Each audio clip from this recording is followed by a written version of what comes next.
பள்ளியின் சார்பாக பொங்கல் நல்வாழ்த்துக்களை வணக்கத்துடன் குறிப்பிடுகிறோம்.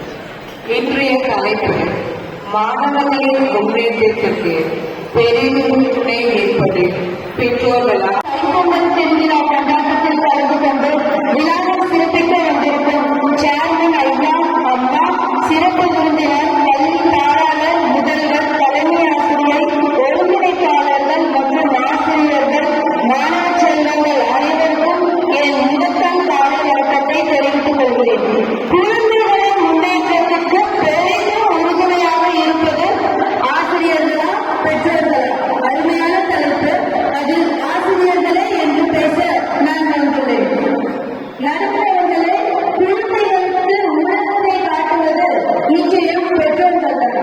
ஆனால் அந்த குழந்தைகளுக்கு உலகை புரிய வைத்து அந்த உலகத்தில் அவர்களை உயிரச் செய்வது ஆசிரியர்களே.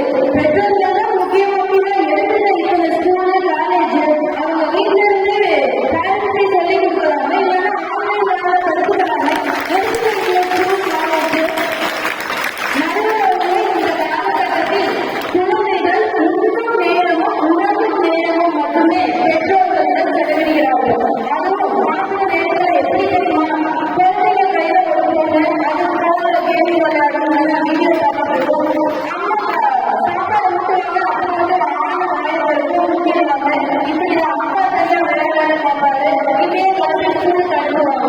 சரி, ஈவினிங் ஸ்கூல்ல இருந்து குழந்தை வந்ததுக்கப்புறம் தான் அந்த குழந்தையோட கொஞ்ச நேரம் டைம் ஸ்பெண்ட் பண்றாங்கன்னா நிச்சயம் இல்லை.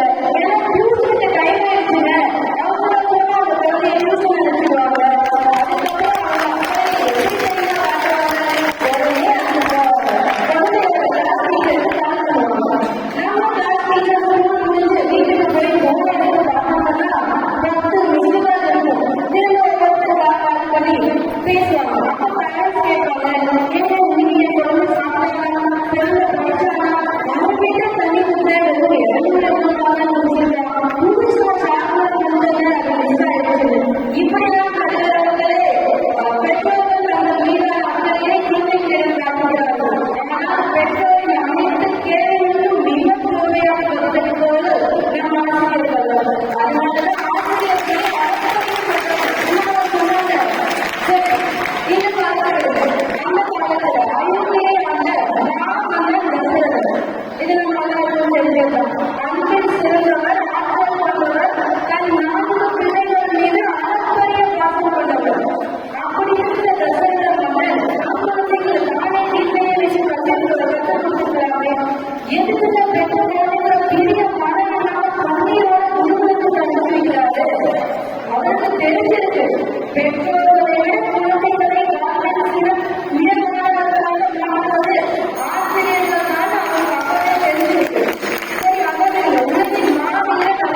சொல்லியிருக்காரு தவிர ஆசிரியர்னு சொல்லல. ஒரு குழந்தை வந்து குழந்தை பிறந்ததுல இருந்து அந்த குழந்தை ஒரு நல்ல பதவியில் அமையும் வரைக்கும் அந்த பாடம் அந்த பதவி எவ்வளவு கஷ்டப்படுறாங்க. ஒரு நல்ல விசேஷத்துக்கு போறதில்ல, ஒரு நல்ல திருவிழாவும் போறதில்ல. கேட்டா என்னோட குழந்தைக்கு நீங்க படிச்சிருக்கு, எக்ஸாம் இருக்கு, அதனால போகலாங்க. அப்படியா உங்க பையன் என்ன வந்து படிக்கிறான்னு கேட்டா எல்கேஜின்னு சொல்லணும். எல்கேஜி போறதால அதுக்காக நீங்க போகாம இருக்கீங்க அப்படின்னா எல்கேஜி படிக்கிறாங்க. அவங்க எக்ஸாம்ல அவங்க கண்டிப்பா பேசுவாங்க, கண்டிப்பா நான் வீட்டுல இருந்து அவங்க பெர்மிஷன் கொடுக்கணும் அப்படின்னு சொல்லி ஒவ்வொரு சூழ்நிலையிலும் உறவினர்களுடைய சந்திப்பினை கூட வந்து விட்டு கொடுத்து குழந்தைகளுக்காக வாழ்வது பெற்றோர்களே என கூறி மாணவ கண்ணனுக்கு நன்றி கூறி விடைபெறுகிறேன். நன்றி. கிடையாக மட்டும் இருக்கும் மாணவர்களை கவிதையாகவும் காவியமாகவும்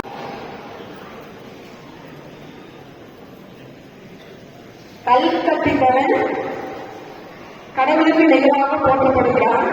உதாரணமாக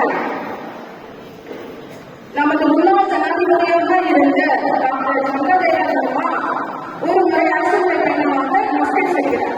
அங்கு இருந்து நமது அரசரானவர் இன்னாதான் வருகிறார் என்பதை அறிந்து கொண்டு அவரை விமான நிலையத்திற்கே வந்து அவரை கைட் பண்ணி அவர் வேண்டிய அனைத்து உபகரிப்புகளையும் செய்து அவரை இந்தியா திரும்பி அவர் கூடவே இருந்து அவருடைய அனைத்து உதவிகளையும் செய்தார். அங்கிருந்து அதிகாரிகளும் நிருபர்களும் ஒரே சலசலம்.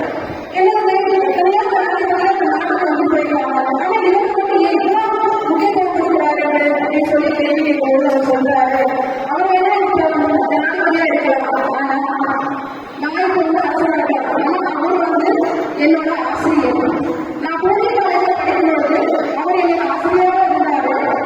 அவர் வந்து எனக்கு கல்வி மட்டும் சேர்ந்து கொடுக்கல, கல்வியோடு சேர்ந்து அந்த நாட்டோட கலாச்சாரம், பண்பாடு, ஒழுக்கம் அப்படியும் சொல்லிக் கொடுத்ததுனால இன்னைக்கு ஒழுக்கமானதாகவும் பண்புள்ளதாகவும் இருக்கிறேன், உறவு குழந்தை தன்மையும் இருக்கிறேன் அப்படின்னா அதுக்கு என் ஆசிரியர் தான் காரணம் என்று அந்த கூறினார். திரும்ப மிக சிறந்த உலகம் என்று நினைக்கிறேன்.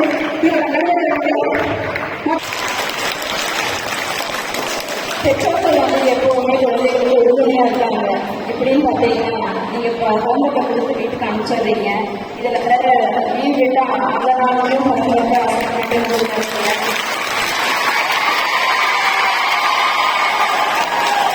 அப்புறம் மார்க்கும் கொஞ்சம் மாட்டோம் செய்ய மாட்டோம்னு சொல்றீங்க. அதனால பெற்றோர்கள் வெளியூர் போகாம எல்லாரும் இந்த வேலையை செஞ்சுட்டு இருக்காங்க. சரி, இதெல்லாம் மேல பார்த்தீங்கன்னா நம்ம எப்பவுமே மாணவர்களுக்கு ஒரு வழிகாட்டியாக இருக்க முடியாத ஆசிரியர்கள் அவங்களோட வாழ்க்கையை எப்பவுமே நம்ம கூடவே பயணம் பண்ண முடியாது. ஸோ பெற்றோர்கள் வந்து அவங்க கூட எப்பவுமே இருந்து அவங்க படிக்கும்போது அவங்களும் படிச்சு அவங்க வரும்போது அவங்களும் எழுதவும் அவங்க வாழ்க்கைய திரும்பவும் பாதுகாப்பாக நான் நினைக்கிறேன். அதனால பெற்றோர்கள் எப்பவுமே மாணவர்கள் உறுதியாக இருக்காங்க. அவங்க நம்ம எந்த இடத்துலையுமே குறை சொல்ல முடியாது. அப்புறம் இன்னைக்கு இருக்கிற காலகட்டத்தில் பெற்றோர்கள் எல்லாமே எதுவுமே செய்ய முடியாதுன்னு நான் சொல்றேன். அவங்களுக்கான எதிர்காலத்துக்கான தேவைகள், எதிர்காலத்துக்கான தேவைகள் எல்லா இடத்துலையும் அவங்க ஓடிட்டே இருக்கிறதுனால அவங்க ரொம்ப எஃபோர்ட் போட்டு நிறைய அவங்களுக்காக செலவிட்டாங்கன்னு நான் சொல்றேன். அவங்களோட வேலையும் சரி, அவங்களோட பணத்தையும் சரி. உங்களுக்கு வாழ்த்துக்களை என் உரையை தொடங்குகிறேன். எனக்கு முன்னாடி பிரச்சனை பெற்றோர்கள் அறியன்னு பேசுறாங்க. அவர்களும் என் ஆசிரியரே என்பதை மாற்றிவிடக்கூடாது. நீங்க சொல்லுங்க, பெற்றோர்களுக்கு மட்டுமே முக்கியத்துவம் இருக்குது, நாமதான் எல்லாம் பார்த்துக்கிறோம் சொன்னாங்க. சரிங்க, உங்ககிட்ட ஒரே ஒரு கேள்வி கேட்கிறேன். சங்க இலக்கியமாக எனக்கு சாட்சியா இருக்குங்க. நான் வந்து உயர்ந்தேன். ஒரே ஒரு சங்க பாடல் சொல்றாங்க, தாயின் மனம் பார்வையும் அந்த வரிகளை பார்த்தீங்கன்னா ஒரு பொருளுக்கு ஒரு தலைக்கு அஞ்சாறு குழந்தைகள் இருக்கிறவங்க அவர் புதுசாலை உடையதான் தலைவிடுறான். சங்க போனதே எனக்கு சர்ச்சையா இருக்குங்க. நான் ஆசிரியர் அப்படி கிடையாது. ஒரு வகுப்புல 25 மாணவர்னா அந்த 25 மாணவர்கள் ஒரே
நம்ம ஏதாவது உருவாக்குறோம், மருத்துவம் உருவாக்குறோம், இன்ஜினியர் உருவாக்குறோம், கலெக்டர் உருவாக்குறோம். ஒரு ஆசிரியர் மட்டுமே இருக்கிறது.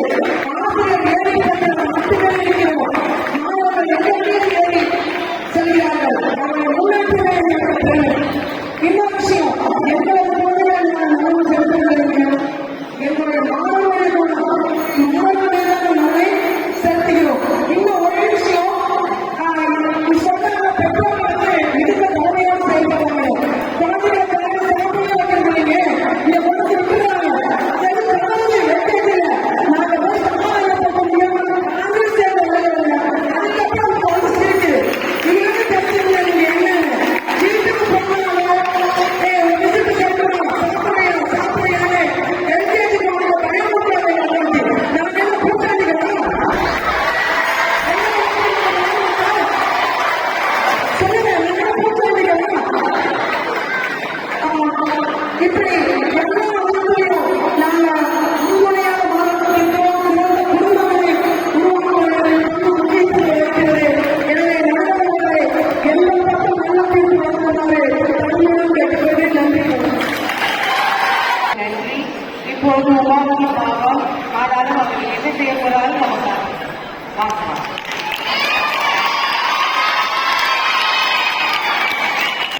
அவையோருக்கு வணக்கம். நான் ஒரு ஆசிரியர், ஆனால் அதற்கு முன் நான் ஒரு பெற்றோர், நான் ஒரு தாய். அதனால்தான் நான் பெற்றோராக பேச வந்துள்ளேன். ஆசிரியர் என்பது அறப்பணி தான், ஒப்புக்கொள்கிறேன். மாணவர்களுக்காக ஆசிரியர்கள் ஓடுகிறார்கள், எல்லாம் பண்ணுகிறார்கள். 9 மணி நேரம் மட்டும்தான். அதுக்கு மேல அந்த தொழில பெற்றவங்க வச்சிருக்காங்க. சங்க காலத்திலே சொன்னாங்கன்னு சொன்னாங்க. ஆசிரியர் தான் சொல்லியிருக்காங்க.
வெகு சிறப்பாக பேசியிருந்தார்கள்.